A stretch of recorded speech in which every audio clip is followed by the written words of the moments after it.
Aloha, and how's it? Today we're talking all about some of my favorite do's and don'ts to help you gain more confidence on LinkedIn. So, more on that in a moment. How was your weekend? We had a late season swell, so swell waves that moved in over the weekend, and we had some pretty large sets on tap at our favorite spots. I actually tried to paddle out at Haleiwa, so Google it if you're curious. You'll see massive waves and really cool videos. But as soon as I got out to the lineup, I caught a wave back in. It was terrifying. The rips can be quite treacherous, especially if you're still a developing surfer like me. So I only have a few seasons under my belt. I'm not quite ready for the big serious stuff yet. I've been taking my new surfboard, not this one that's behind me. This is actually my husband's board, out each time I surf, and it is so much fun. It's a fish. It's really loose, and the lines it draws, it's just easy to turn. So much fun. Okay. So this week on the Mango Effect podcast, if you didn't know, I recently launched a podcast. I talked about creating a lifestyle that feels in alignment with our priorities and objectives that we set for ourselves. So not just what culture tells us we should want. It's a really fun episode, and if you are curious, definitely check it out. I have actually, I think it's 13 episodes up already on the Mango Effect podcast. If you're a binge listener like me, you are definitely in for a treat. You can spend a full afternoon with me listening to these episodes, ranging from creating a business by design to what it means to be an influencer, to becoming your own boss, to my sleep chronotype, if you're curious about my sleep schedule. It is now time for Mondays with Mindy. This is a weekly show, normally on Monday afternoons if you're based in the US, where I talk about all things LinkedIn pipeline, promo, and profiles, what I call the three Ps of LinkedIn. So, do you have questions about LinkedIn that you want me to answer? Be sure to like this post, whether you're watching live or from the replay. Leave your questions below. I will answer them after the show or on a future episode of Mondays with Mindy. But let's get right to today's topic. What are some of the major do's and don'ts on LinkedIn if you are looking to land your next opportunity, attract more clients, or simply build your network with the right people? So, one of our Mondays with Mindy's listeners actually wrote in to ask me to do a show on the topic of LinkedIn etiquette. So, this was been top of mind for me for a few weeks now. And then last week, I taught the latest cohort of the LinkedIn Accelerator. And Liz asked, I'm hoping to learn LinkedIn etiquette with the intention to grow my business here on LinkedIn because I hear it's not like Instagram or Facebook. So what do I actually do? And I felt like this was a really good question because it's going back to the basics. When it comes to LinkedIn, there are a lot of nuances that don't apply to other channels, but that are unique to LinkedIn. So we're going to talk about some of those today. Last week, I taught the latest cohort of the LinkedIn Accelerator. If you missed it, it was an engaging group. We had lots of excellent questions. And one of the themes that came up got me thinking about today's topic as well. It's like, okay, what are the do's and don'ts? What are things I should be thinking of? Many of the people that were in the latest accelerator are in the process of either finding a new job or wanting to maximize their use of LinkedIn to promote their coaching, their programs, or services. So for them, they have a renewed focus on their target market from that LinkedIn perspective. So questions really centered around how to use their LinkedIn profile to do the heavy lifting when it came to attracting the right people. So the thing to understand about LinkedIn is that no matter how good your outbound prospecting may be, if your LinkedIn profile is not in alignment, it's not optimized, everything you do will fall short of its potential on LinkedIn. That is really the matter. It's really about having an optimized LinkedIn profile. If you don't have one, you can do a lot of stuff and it's just not going to work. Every activity on LinkedIn is somehow linked to your personal profile. So just be aware of that. It makes absolutely no sense, I feel like, to invest a lot of time in publishing content, writing posts, building your network, trying to get into conversations with your prospects, unless your profile is as good as it can be. So, if it's been a while since you've really taken a hard look at your LinkedIn profile, you may not realize the importance of keeping this up to date and compelling. Maybe you've tried to figure out how to update it and model after someone else you admire or follow online, but you're not sure if you've done it just right. Or you may have tried to figure out how LinkedIn fits into the big picture of your entire personal brand and online presence. So many experts I know who come to me for help on their profile, their presence, or their personal brand, they're a bit embarrassed when they say they feel like they are the industry's best kept secret. It's not uncommon for many of them to spend a ton of time on creating landing pages, their website redesign, putting out a lot of content on other social media channels, building epic programs. I've seen inside of a number of their programs and their coaching. It is incredible. It is so thoughtful, but nobody knows about it. So realizing that it doesn't actually translate into real clients or new business until they get their LinkedIn machine working. So it is really important that you must figure out LinkedIn. And if you are feeling less than confident on LinkedIn, you're missing out on a huge opportunity to reach your customers. So we're going to chat through some of my favorite LinkedIn tips today. Someone actually suggested I call them Mindy's Magnificent Seven. Maybe I should rework the title for today. I don't know, but I thought that was kind of funny. So, aloha for those who don't know me. My name is Mindy Rosser. I'm the founder of Mindy Rosser Marketing, and I have a group program called the LinkedIn Accelerator for those who want to go from 0 to 60 on LinkedIn with their profile and their network. I'll actually put the link below if you're interested and want to get on the July waitlist. I help superstars who feel they are the best kept secret in their industry to become that go to visible expert in their niche so they can get that next opportunity, grow their business, and scale their impact. So I'll share the link to that at the end. Don't worry about it now if you're curious. In this live, we are going to talk about 7 things that you should know about LinkedIn right now so that you can stop missing out on attracting perfect fit customers and clients, along with how you can make 7 simple changes on LinkedIn to feel like an OG. I don't know if that's still a word, but I love the sound of it. An OG. I want to be an OG on LinkedIn. So, are you ready? Let's do this. Go ahead and like this post, whether you're live watching from the replay, to give it some social love. So, one mistake that people make when it comes to using LinkedIn is that they think they need to be an expert copywriter or a social media maven or maestro for the fellas to actually make LinkedIn work for them. This was a concept that I talked about inside the accelerator last week. So it's really top of mind for me right now. And you could feel a sigh of relief in the Zoom room when I told everyone you do not have to post all the time on LinkedIn to actually grow your business. It's very much unlike the Instagram or TikTok where you feel like you're on a constant hamster wheel of content creation. You know what I mean? It's you're always posting reels and you're trying to dance, you're trying to entertain people. And I've come across a lot of social media gurus who teach how to keep up that level of content creation. Hats off. I have a lot of respect for those of you who are masters at Instagram and TikTok, but it's unmanageable for most of us, no matter how strict we get with time boxing, especially if we have one-to-one clients and we're doing marketing and things in other spaces.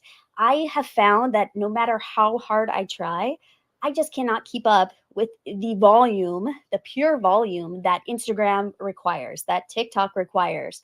So if you're like many of the experts, consultants, and business leaders I work with, churning out entertaining reel after Instagram live, after behind the scenes of our business and stories is not at all what we signed up for. It's not fun. And the wonderful thing about LinkedIn is that it's really a quality over quantity game. Volume is not required here. If you post all of the time on LinkedIn, for example, when I say all the time, I mean more than once per weekday, it doesn't help you be seen as more of an expert here. So the beauty of it is at max, you'll want to post 5 times a week. And for most people, I recommend 2 to 3 times a week. If that feels like too much, once a week is fantastic on LinkedIn, especially if it's really thoughtful. So in a lot of cases, you will annoy the heck out of people if you try to duplicate what you're doing on Instagram or TikTok and apply that strategy to LinkedIn. So there are some nuances to the LinkedIn platform that I feel like it's really important to understand. If you're new to using LinkedIn on the daily, or you simply want to revisit what you're doing now to actually get business results, LinkedIn is not about entertaining. It's not necessarily about inspiring, though it can be inspiring. It's really about growing our businesses, growing as professionals, sharing ideas, having meaningful conversations. So, are you feeling just a little bit curious about what you should be doing, what you should avoid doing on LinkedIn? So, the one concept you need to understand is that the intention for using LinkedIn is different than every other social media channel out there. Nobody logs on to LinkedIn hoping that you're going to entertain them. So the pressure is off. If you don't like dancing around or remixing reels, you don't want to keep up with the trends, that's not a problem on LinkedIn.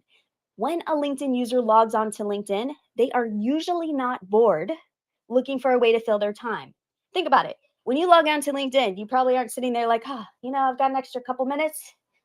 I'm going to scroll through the news feed on LinkedIn. It's probably not what you're going to do when you're bored. So when people hop onto LinkedIn, they are getting onto LinkedIn with the anticipation of something that they're going to discover that will inspire them or invite them to grow as a professional, a new person to do business with, a partnership to explore, an industry event that they want to attend, an insightful post that will change their perspective.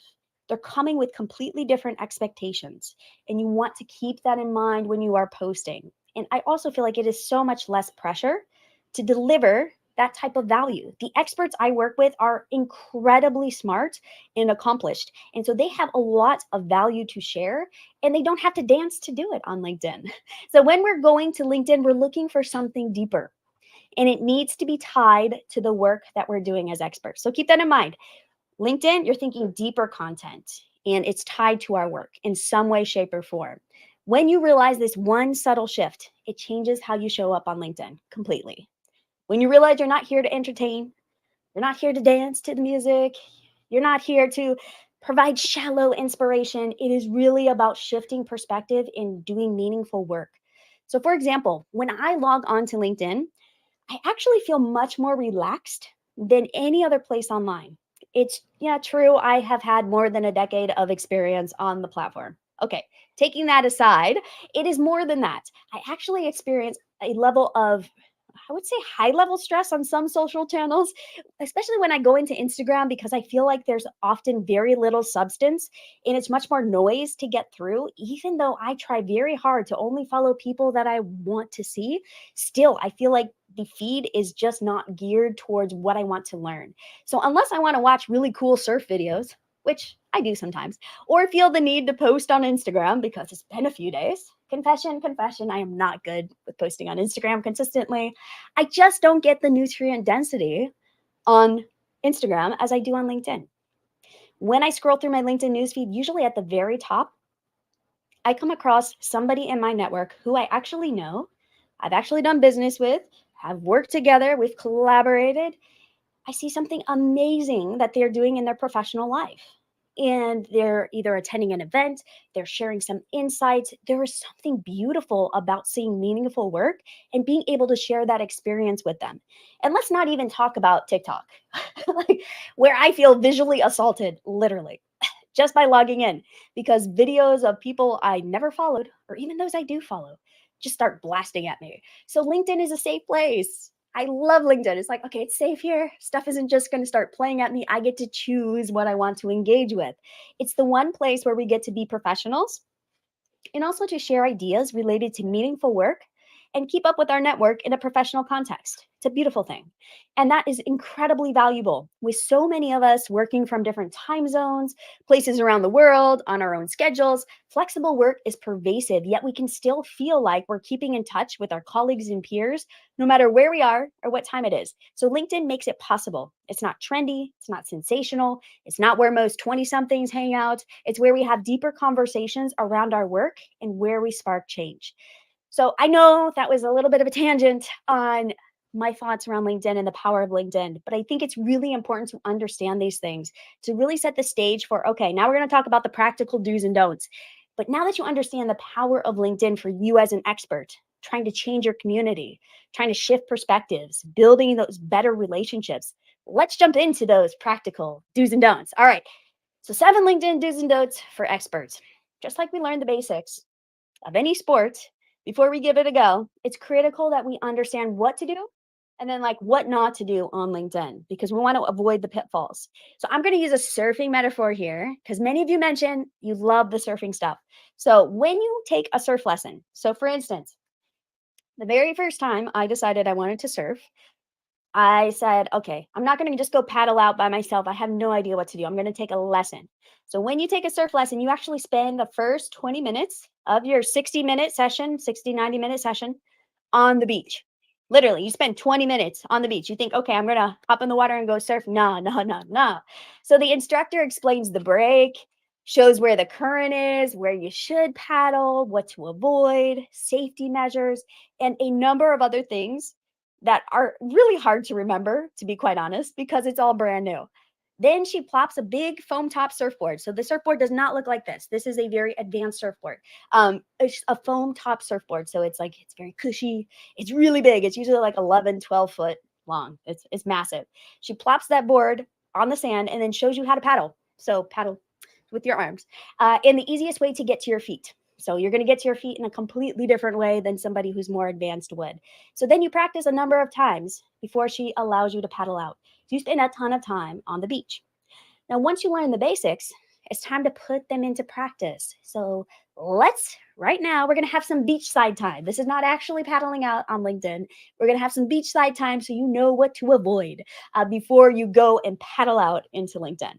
So number one, you do want to update your LinkedIn headshot.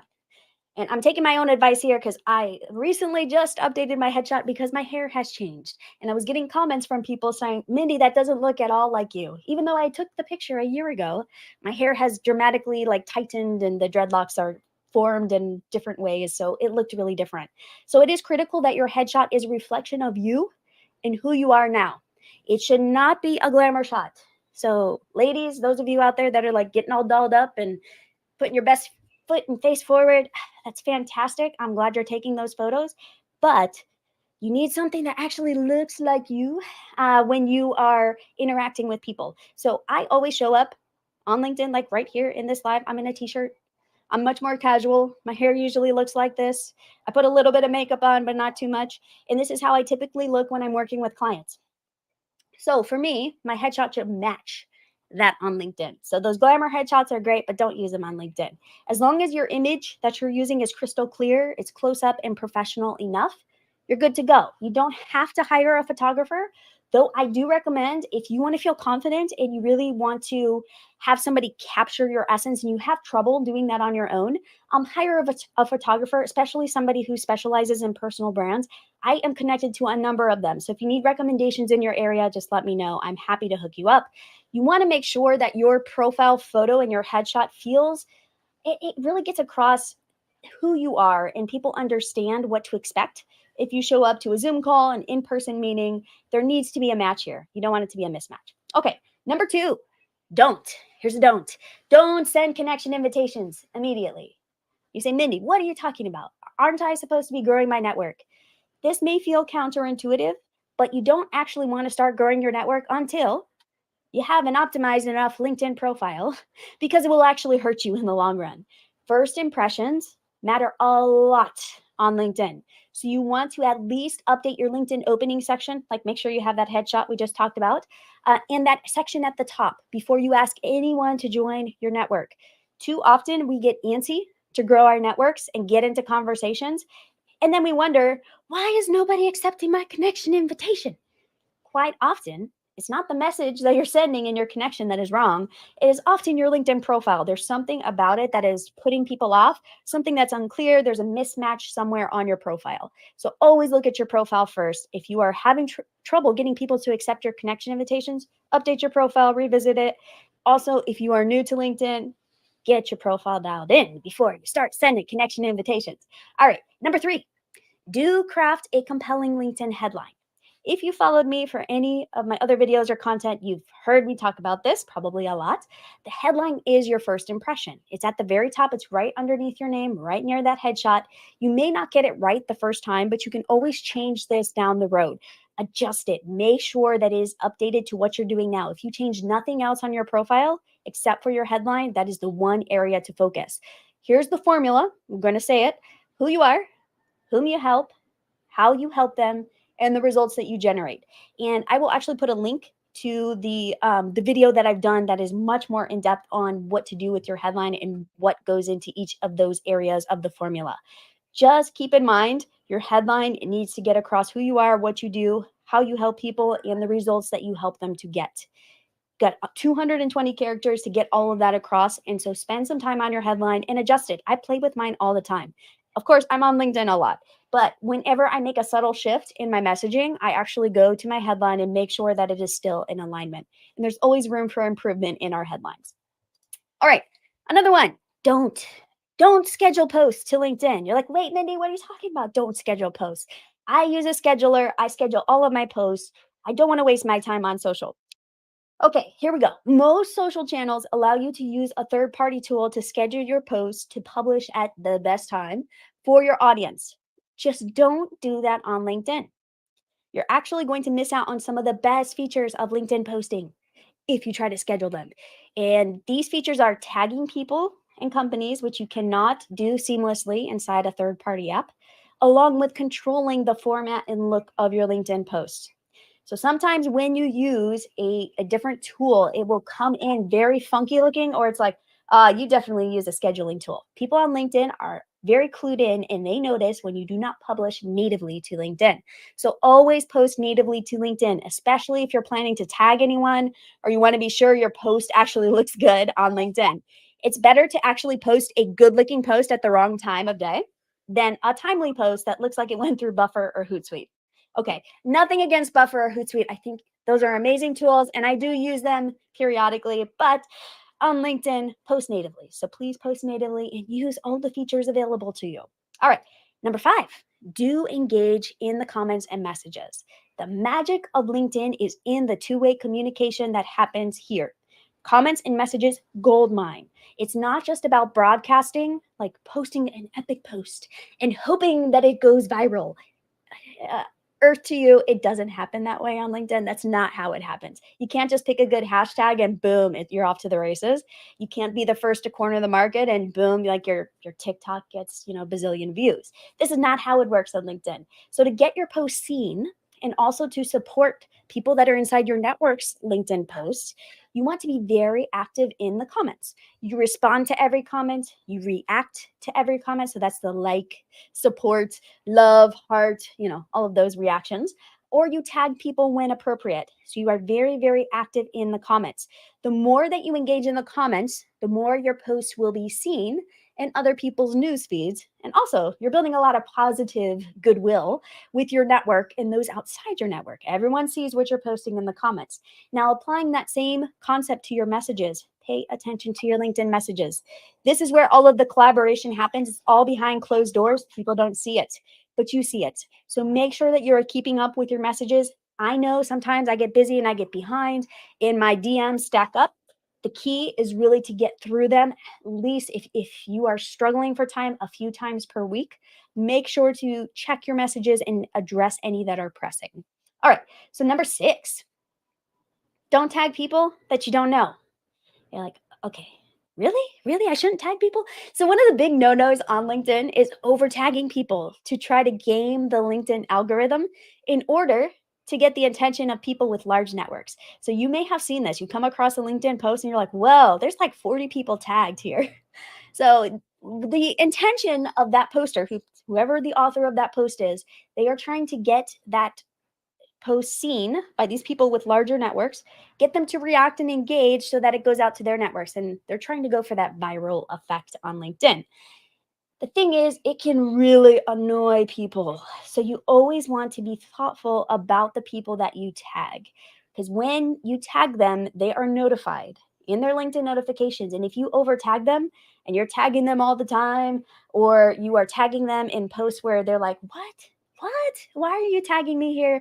It can be a very bad idea and it can hurt your personal brand pretty badly. So it's a bad idea if you don't know the person or if you tag too often or you tag too many people at once. So here are a couple of rules of thumb. Limit the number of people that you tag to 1 per post. This is if you want the person you tagged to actually provide a thoughtful response. So if there is for example, if I was doing a podcast episode with somebody and they were my guest, I would tag just that person. I would not tag everybody else who should listen to the episode. I would tag the guest and say, these things were incredibly thoughtful. Most likely that guest is going to reciprocate and at least comment, if not reshare that post to their network. That would be an appropriate way to tag. Also, if you want to list a number of people, if it makes sense, a way to do this is to share gratitude, or if it's a group of people and they all kind of know each other, then that can actually be a good thing to do, is kind of tag them all together. What are your thoughts or perspective on this? And make sure that it is relevant. Make sure it is something they could actually comment on and not feel weird being tagged by you. So be thoughtful, use common sense. If you get known for over tagging, you are going to alienate a number of people in your network and be seen as inauthentic. All right, that brings us to our final one, which is Do optimize your LinkedIn profile, the full profile, like all of the major sections of your profile. So many of you know that I teach profiles and that I believe it is the foundation for everything else you do on LinkedIn. When a profile is crafted with intention, it does the heavy lifting for you. So that means you do not have to work as hard on all of the other LinkedIn activities if your profile is dialed in. So building a network on LinkedIn or growing your business is at least 2 to 3 times easier. Listen, 2 to 3 times easier if you have an excellent profile that is up to date and accurately reflects what you're doing now. The upfront work pays off in the long run because you only need to do a minor refresh when you make a job change, when you are pivoting in your career or shifting your service or program offerings, maybe doing a launch. You're making some minor shifts there. But for the most part, the meat and potatoes is done. So keep an eye on your profile. If you have not optimized your profile, really, really important that you do. So those are only 7 of my favorite LinkedIn do's and don'ts. And there are definitely others that we can talk about in future episodes.